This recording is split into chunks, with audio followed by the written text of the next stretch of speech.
This week's Custom Battle Showcase is going to redeem a character who I've always felt got done a little dirty, and that is Tien Shinhan. Now, Tien was obviously one of the strongest fighters in original Dragon Ball, and then immediately was kind of just pushed to the side with the whole Saiyan thing and all that. And that's always kind of annoyed me because, like, obviously we assume that he's human, but he's also a Triclops, and it's like, if you're gonna make Goku an alien out of nowhere because of his tail, you could have made Tien like some other kind of alien. Like, would have been a little lazy, sure, but what's Dragon Ball if not for a little lazy writing to make sure our characters are strong enough, you know? So what we're gonna do is explore a world where Tien continues to stay actively relevant throughout Dragon Ball Z.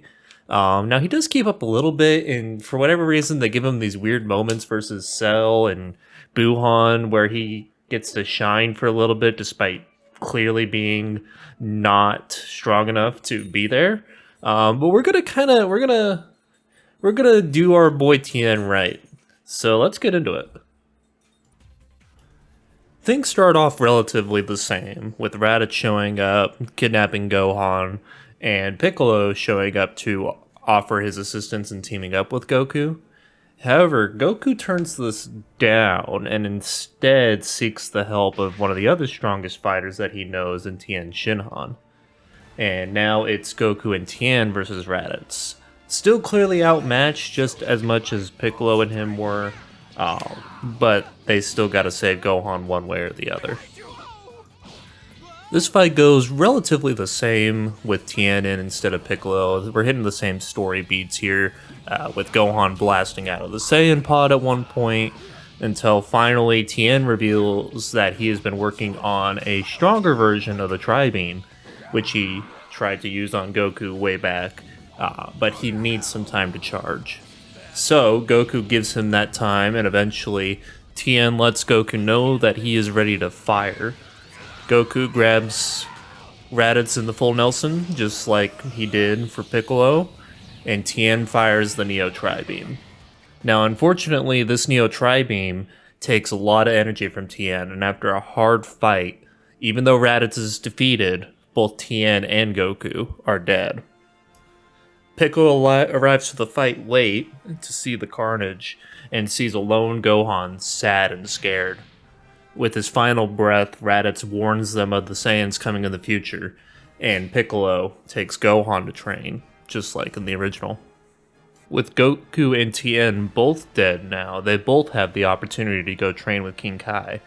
They'll both race down Snake Way, trying to one-up each other to see who can get there first, and ultimately will arrive at King Kai's planet, where he will agree to train them both after they both do their best to make him laugh before Goku ultimately gets him. In one last spar before they are ready to go back to Earth, Tien finds himself keeping up with Goku more than he expected to, but Goku is still pulling vastly ahead. Both fighters are plenty strong and are ready for the Saiyans. Now they just need to make it back before all their friends die. The fight with the Saiyans starts off fairly familiar, with Yamcha being blown up by a Cyberman once again, and leaving it down to Piccolo, Krillin, and Gohan to take on the remaining three. Now, Chaozu is notably absent, and obviously so is Tien. Chaozu just wouldn't be involved, and obviously Tien is on his way back with Goku from King Kai's place, rushing as fast as they can. In this turn of events, Krillin unfortunately meets a terrible fate. After putting up as good of a fight as he can, a Cyberman catches him off guard too. Piccolo easily disposes of his Cyberman, and Gohan is struggling out of fear. He doesn't want to fight, but he's plenty strong. Unfortunately, a Cyberman tries to catch him off guard too, just for Piccolo to step in at the last moment. He isn't dead, but he's gravely injured. And suddenly, it's Gohan alone against the two Saiyans, and he's sad, enraged, and scared. He lands a big hit on Nappa that shocks him, before Nappa ultimately knocks him out. And Goku and Tien show up just in time before he can land the killing blow. injured fighters to safety while he takes on Nappa alone. Goku gets them all out and away from the battlefield and returns just in time to see Tien make quick work of Nappa. Tien turns to Vegeta and tells him that Goku won't even have a chance to fight him. Unfortunately for Tien, he got a little too cocky and Vegeta was far past him in power. After quickly knocking him to the side, it's Goku and Vegeta once again. Now I see this fight going pretty much the exact same as the original fight did, all the way through the epic beam clash and Vegeta realizing that he's going to need his Great Ape form in order to defeat this low-class warrior. When Vegeta turns into a Great Ape, Goku finds himself quickly outmatched, and while he does everything he can to keep up, ultimately, the power of Great Ape Vegeta is just too much. He knows that if he could just have the time to charge up a Spirit Bomb, that he could beat Vegeta here and now. Tien, fresh from licking his wounds, is injured, but tells Goku that he'll give him the time he needs. With a quick solar flare to bind Vegeta, Goku steps out of the way, and Tien steps into the fight. Tien also finds himself quickly overwhelmed, but he does manage to slip away just long enough to fire Neo Tri-Beam after Neo Tri-Beam, holding down Vegeta who can't escape the force of it, and finally Goku's ready. Tien falls to the ground, and Goku fires the Spirit Bomb, defeating Vegeta.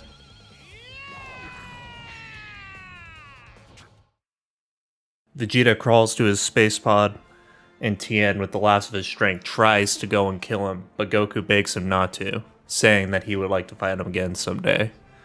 Tien, too exhausted to really think about it, is like, fine, and collapses on the ground. With the battle now over, everybody realizes that Krillin, who had died in that battle, has already been revived from the Dragon Balls once, and cannot be revived again. However, Gohan recalls that they referred to Piccolo as a Namekian when fighting against the Saiyans. After some searching around, Bulma finds Planet Namek, and off goes Bulma, Gohan, Piccolo, and Tien, as Goku still needs some time to recover fully. Our new ragtag group heads off to Namek, and with two more serious fighters on board, there's much more training to be done as they make their way. This is going to put both Gohan, Piccolo, and Tien at a much higher power level as they arrive on Namek, and instead of needing to hide and sneak from the Freezer Force, they have the opportunity to defend a little bit against them. Rumors of a Namekian and two Earthlings going around and collecting the Dragon Balls from the village reaches Frieza's ears, who sends Qui, Zarbon, and Dodoria after them, determined to have the Dragon Balls for himself. The Z-Warriors are more than ready for this challenge, however. All their training on the spaceship on the way to Namek was fruitful. Tien makes quick work of Qui without even a sweat. And the team of Piccolo and Gohan, though struggling a little bit, do manage to defeat Dodoria and Zarbon.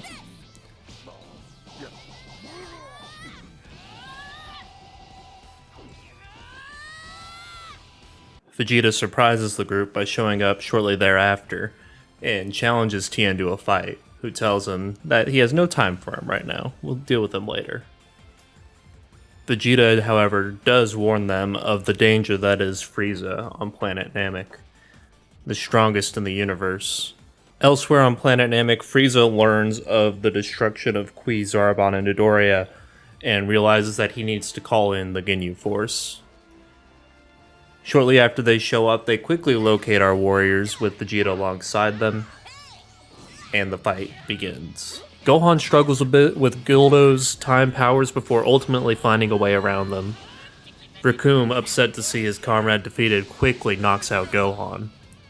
Vegeta steps in, believing that he can beat Recoome, but Recoome plays with him for quite a while before finally growing bored and takes him out. Piccolo steps in and quickly deals with Recoome, and now it's Jace and Birder versus Piccolo.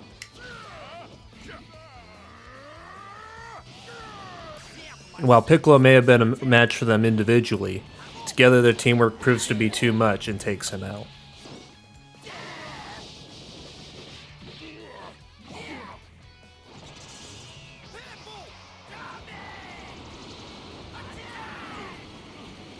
Tien steps up next and with his multiform technique is able to take on both of them at once.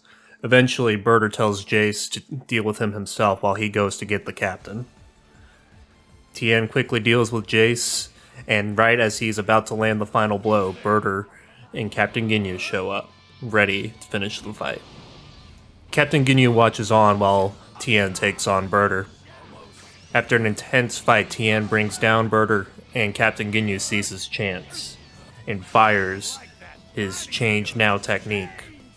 Now, Captain Ginyu has the body of Tien Shinhan, and Tien is stuck in Captain Ginyu's body. Goku, freshly arrived on planet Namek, shows up just in time to see Tien standing over Captain Ginyu, but he soon learns that that is not Tien. It is Captain Ginyu in Tien's body. Now desperate to get his friend back, the two go at it. Despite Captain Ginyu's believed newfound strength, Goku was far ahead of Tien already, and quickly takes him out. When Ginyu tries to take advantage of Goku's naivety, the injured Tien in Captain Ginyu's body jumps in and switches back into his original body, and finishes off Captain Ginyu with the last of the strength he can muster right then and there. It takes all the sensu beans that Goku brought with him to revive everybody, including Vegeta, who everybody was hesitant for Goku to revive, but Goku thought would be good for the upcoming battle. Unfortunately, Vegeta has no interest in working with our heroes and quickly runs off. Now our Z-Warriors need to collect the Dragon Balls and make their wish, all before Frieza finds them. Everybody splits up looking for them. Goku and Piccolo go off on their own, while Tien and Gohan go together, who eventually run into Super Kame Guru, who unlocks both of their potential for them to help with the upcoming fight. Piccolo runs into a Namekian warrior named Nail, who suggests the fusion technique between Namekians in order to help them out as well. With all the Dragon Balls gathered, with the help of the Namekian Dende, they summon Porunga. They learn that they have 3 wishes instead of 1 like they do on Earth, so they revive not only Krillin, but also wish to get all the Namekians on planet Namek to safety. Unfortunately, the Namekian Dragon Ball's creator, Super Kame Guru, passes away before they can make a 3rd wish. Frieza arrives enraged that they used the Dragon Balls without him, and now seeing that he can't get his wish, is ready to kill them all. Vegeta shows up just shortly after Frieza, also enraged that he didn't get a wish either, and is ready to join the fight, reluctantly, with the Z-Warriors against Frieza. After what amounts to be a pretty good opening gambit for our heroes, Frieza shows that he's got more under his sleeve, transforming into his 2nd form, and quickly taking out Gohan. Vegeta stands up, believing that he can face this monster, but ultimately is no match. Piccolo, fresh from fusing with Nail, arrives and puts up a very good fight against the 2nd form Frieza, irritating him into his 3rd form, and ultimately taking Piccolo out as well. Tien steps up next, and is still putting up a good fight, and ultimately Frieza, so angry and irritated that these little ants were giving him any kind of a sweat, shows him his final form and takes them out. I'll show you the horrors of bang.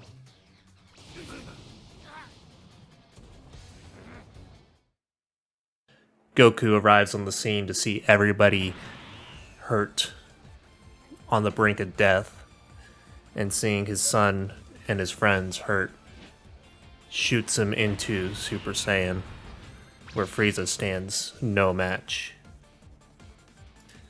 While Goku's beating up Frieza, the Namekians on Earth have gathered the Earth's Dragon Balls and managed to get the rest of the Z-Warriors off the planet. However, Goku refuses to go, and when he eventually kills Frieza, planet Namek has suffered so much damage that it's about to be destroyed. He thankfully stumbles upon a Saiyan space pod still laying around and manages to get off the planet before the planet ultimately explodes.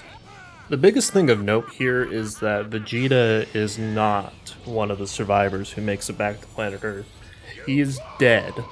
DE-80 dead, which means that if Goku isn't up to the challenge for some reason, then Tien's gonna have to step up, being the 2nd strongest on Earth. And as we know, Goku's going to succumb to a heart virus here soon. But of course, we need to get to that first. Years pass and suddenly, a spaceship that looks all too familiar to our Z Warriors arrives on planet Earth. It's Frieza's soldiers, and his father, King Cold. With Goku still on his way back from Namek, it's up to Tien to defend the planet. After taking out a couple of soldiers, Tien finds himself struggling against King Cold, when suddenly a mysterious warrior with purple hair arrives. The mysterious warrior quickly deals with both King Cold and Frieza.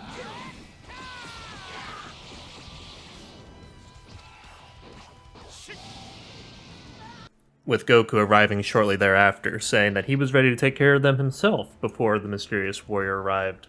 The man says that his name is Trunks and he comes from the future, where androids have destroyed his world.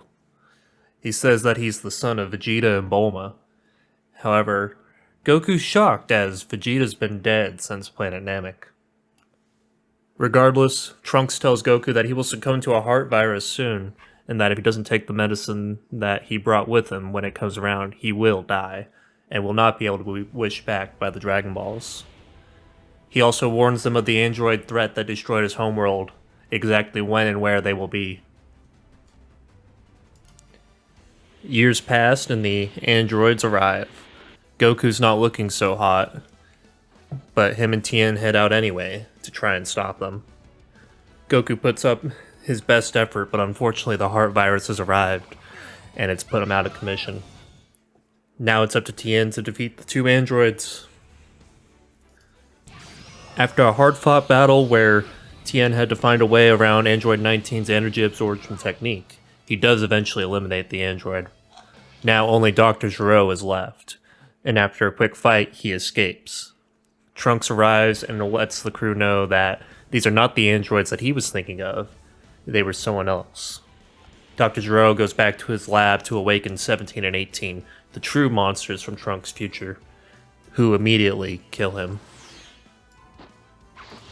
While we wait for Goku to recover from the heart virus after taking his medicine, Piccolo goes to Kami and asks to fuse with him in order to gain more firepower for this threat. Here, Kami lets Piccolo know that there might be even another threat lurking around. After the fusion, Piccolo's flying around until he discovers the androids and tries to put a stop to him before the new threat, Cell, can get to him. Unfortunately, Cell was able to sneak his way into the fight and absorb Android 17. Cell, now in his second form, is too much for Piccolo, and Tien has to step up and try and defend him. Unfortunately, Cell in his second form manages to find Android 18 as well and absorbs her, and is now in his perfect form. Goku arrives just in time to get everybody to safety, but not before Cell tells them of the Cell Games, which will happen in 9 days. Goku informs the group of the hyperbolic time chamber where they can get some extra training time. Him and Gohan will go in together. Piccolo decides he would like to go in on his own, and Tien and Trunks decide to train together. Tien and Trunks prove to be pretty equally matched, bumping each other's strength up considerably while in here, and both have a huge respect for one another after their year together in the time chamber. From here, the Cell games play out pretty similar to normal, all the way up until the Cell Juniors are released onto the Z Fighters. While everybody does their best to put up a fight, the Cell Juniors do manage to incapacitate most of them, and when Goku takes a heavy hit, Gohan erupts in rage, and going into Super Saiyan 2.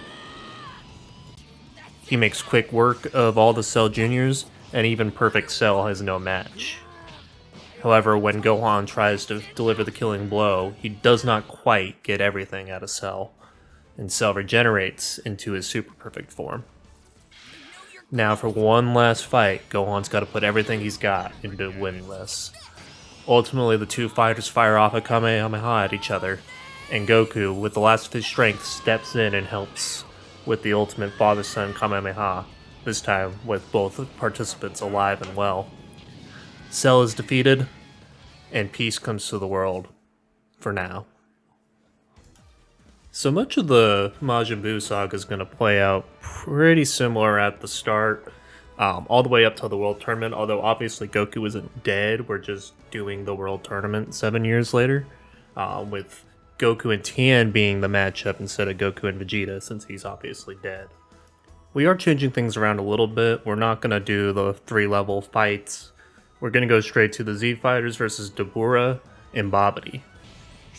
Piccolo is the one to step up first and is quickly caught off guard by his paralyzing spit and is now turned to stone. Gohan, upon seeing this, is enraged and quickly eliminates Dabura, tapping into some of his latent power. Goku notes that he's still not quite as strong as he was when they fought Cell, though. Babidi is enraged at the defeat of Dabura and decides to play his secret trump card, something he was hoping he wouldn't have to use. He calls out for Vegeta.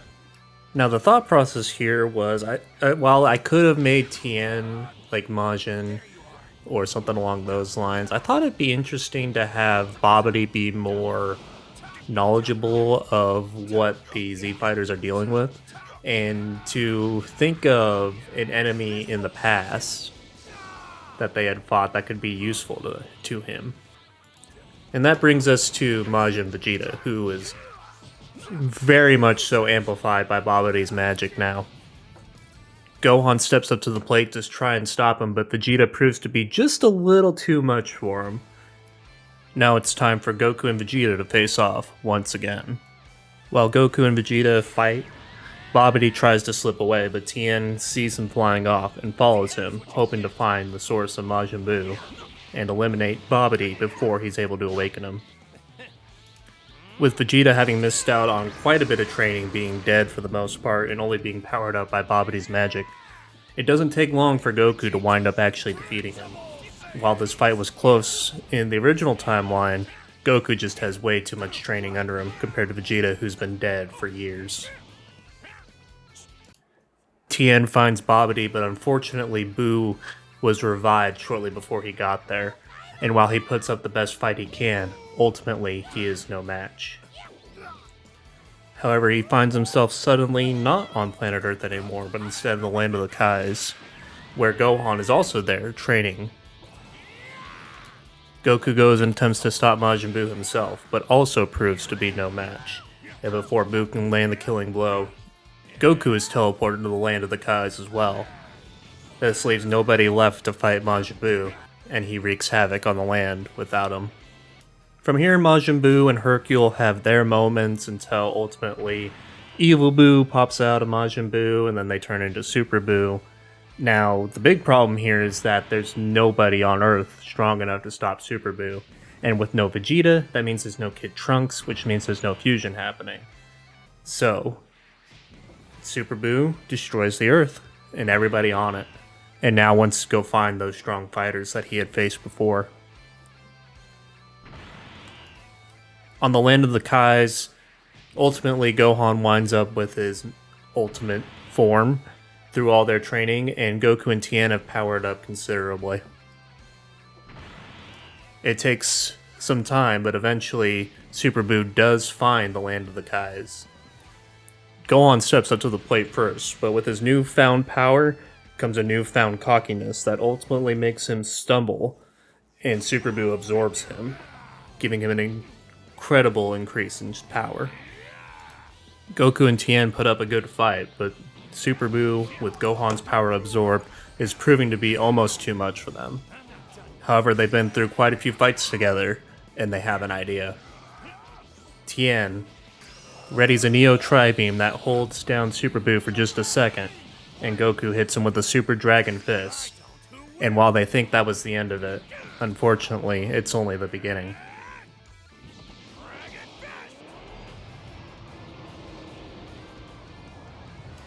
When the dust settles, they see a smaller form of Kid Buu, who the Supreme Kai warns them is the most evil version of all. And now it's time for one final battle between Goku and Tien and Kid Buu. He gives it everything he has until Tien has an idea.